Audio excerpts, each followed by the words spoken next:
अस्सलाम वालेकुम, क्या हाल है आप सबकी। उम्मीद करती हूँ कि सब खैरियत से होंगे। तो जी सर्दियाँ तो नहीं आई लेकिन सब्ज़ियाँ ज़रूर आ गई हैं। तो आज मैंने मिक्स सब्ज़ी बनाई थी और मैंने सोचा कि आप लोगों के लिए इसको रिकॉर्ड किया जाए। Let's get started. मैंने सबसे पहले तेल लिया, उसको गर्म किया, उसके बाद मैंने डाला है थोड़ा सा ज़ीरा, उसके बाद मैं डालूँगी राई और फिर मैं डालूँगी मेथी दाना। ज़ीरा, मेथी दाना और राई, जी बिल्कुल। इसको मैं गरम तेल में डालूँगी और मैं इसको थोड़ा सा कड़कड़ाऊँगी ताकि तेल में इसकी खुशबू आ जाए। उसके बाद मैंने डाली है पिसी हुई प्याज। अच्छा जी, मैंने प्याज अपनी सब्जियों की क्वांटिटी के हिसाब से ली थी। मैं सारी क्वांटिटी डिस्क्रिप्शन बॉक्स में लिख दूँगी, आप लोग वहाँ से देख लीजिएगा। मैंने 2 प्याज ली थी और उसको मैंने ग्राइंड कर लिया था। अब मैं प्याज को इतना पकाऊँगी कि इसका कलर चेंज हो जाए और खुशबू आ जाए। उससे क्या होता है कि प्याज का कच्चापन ख़त्म हो जाता है। अच्छा जी, अब मैं इसमें डालूँगी कड़ी पत्ता। अगर फ्रेश कड़ी पत्ता मिल जाए तो बहुत ही अच्छी बात है, लेकिन मैं क्या करती हूँ, मुझे फ्रेश नहीं मिलता तो मैं ला के उसको सुखा के रख लेती हूँ और फिर जब भी मुझे जिसमें यूज़ करना होता है तो मैं उसको यूज़ कर लेती हूँ। कड़ी पत्ते की खुशबू बहुत अच्छी आती है। तो जी अब मैं डालूँगी टमाटर। टमाटर मैंने लिए थे 5 मीडियम साइज़ के। बेसिकली टमाटर और प्याज से ही ना बहुत अच्छी सी ग्रेवी बनेगी जो सारी सब्जियों में ना कोटेड हो जाएगी और बहुत मज़े का टेस्ट आएगा। तो मैं डालूँगी इसमें नमक, हल्दी और अपना घर का मसाला। अच्छा, मैं बहुत फ़ख्र से कह रही हूँ कि घर का मसाला। पहले मैं शान का मसाला यूज़ करती थी, फिर नेशनल का, लेकिन पिछली दफ़ा जब मैंने सब्ज़ी बनाई थी तो मेरे पास ये दोनों मसाले में से कोई मसाला नहीं था। तो मैंने कहा चलो घर के कुछ, मैं घर से ही कुछ ट्राई करती हूँ, डालती हूँ। तो मैंने क्या किया था कि मैंने ज़ीरा और धनिये को भून के पीस लिया था। वही मसाला आपने भी देखा होगा, मैंने 2 चम्मच वो मसाला डाला है। उससे बहुत अच्छा टेस्ट आता है और लगता ही नहीं है कि ये पैकेट की नहीं है, सेम टेस्ट आ रहा था, आप यकीन करें।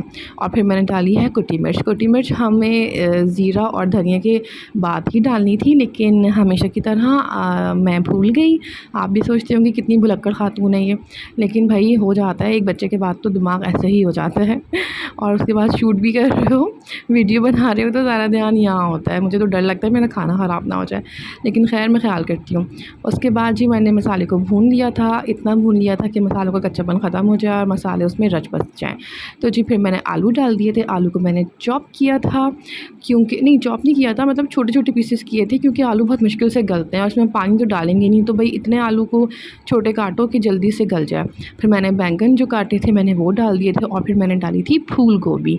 फूल गोभी को मैंने थोड़ा बड़ा काटा था, क्योंकि वो जब गल जाती है स्टीम में तो फिर उसको मिक्स करने में ना वो टूटती है। तो अगर आप छोटी-छोटी काटोगे ना तो वो बिल्कुल घुट जाएगी और मुझे थोड़ी-सी फूल गोभी ना थोड़ी खड़ी-खड़ी अच्छी लगती है, तो मैंने बड़े-बड़े काट दिए थे। अब मैं इसको अच्छे से मिक्स करूँगी और थोड़ी देर के लिए इसको ढक के पकने को छोड़ दूँगी, जब तक ये गल नहीं जाती। साथ-साथ मैंने अपना पतीला साफ़ किया, क्योंकि वीडियो बनाने के चक्कर में ना मेरा पतीला काफ़ी मेसी हो जाता है। हालाँकि हमें बहुत ख़्याल रखना चाहिए इस बात का कि जो जिस भी बर्तन में हम खाना पका रहे हैं उसके किनारे या उसके आस-पास का एरिया साफ़ हो। तो मेरी अम्मा ये वीडियो देखेंगी तो वो कहेंगी कि तुम्हारी पतीली कितनी गंदी हो रही थी। तो भई अमूमन ऐसी नहीं होती, लेकिन वीडियो बनाना बहुत मुश्किल है और पीछे से मेरे बच्चे की रह रहे हैं और फिर वीडियो और फिर खाना भी सही पके, तो ये 3 बहुत मुश्किल काम है जो मैं कर रही होती हूँ। तो मैंने ये अपनी अम्मी को दिखाने के लिए स्पैचुला से साफ़ किया था कि भई देख लें, मैं ख़्याल रखती हूँ। अच्छा जी, अब मेरी सब्ज़ी गल गई थी। मैंने डाली इसमें शिमला मिर्च और मैंने मटर और गाजर को पहले से बॉईल कर लिया था, क्योंकि ये देर में गलते हैं तो मैंने बॉईल कर लिया था। फिर मैं इस स्टेज पे शिमला मिर्च, मटर और गाजर डाल दूँगी और मैंने डाली है यहाँ पे सूखी मेथी। इसको मैंने धो लिया था ताकि जो मट्टी-वट्टी है वो निकल जाए और फिर मैंने इसको इसमें थक गई मैं, डाल दिया था। अब मैं करूँगी इसको मिक्स। अच्छा जी, ये तो बहुत मुश्किल काम है पता है। चलिए खैर, शौक का कोई मोल नहीं होता।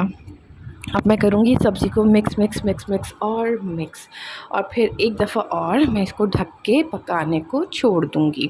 अच्छा जी, डिस्क्रिप्शन बॉक्स में तो मैं सब कुछ लिख ही दूँगी, लेकिन मैं अभी आपको बता रही हूँ कि मैंने ली थी आधा किलो फूल गोभी और आधा किलो गाजर, 1 पाव मटर, 2 शिमला मिर्च और 2 ही बैंगन। ये सारा सामान मैंने लिया था। इसमें मैंने 5 टमाटर डाले थे और 2 प्याज पीस के डाली थी, ठीक है।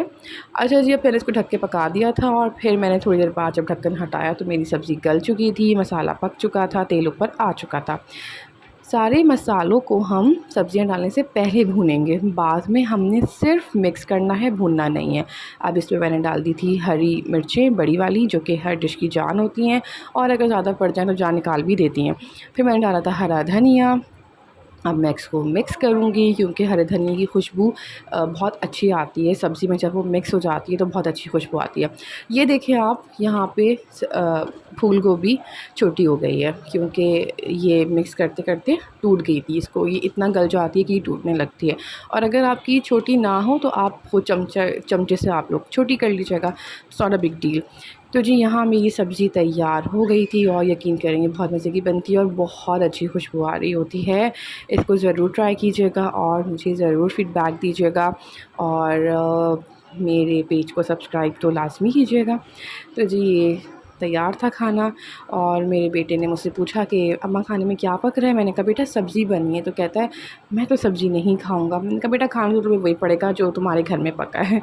तो जी अब तक के लिए इतना ही, मिलते हैं नेक्स्ट वीडियो में। अल्लाह हाफ़िज़।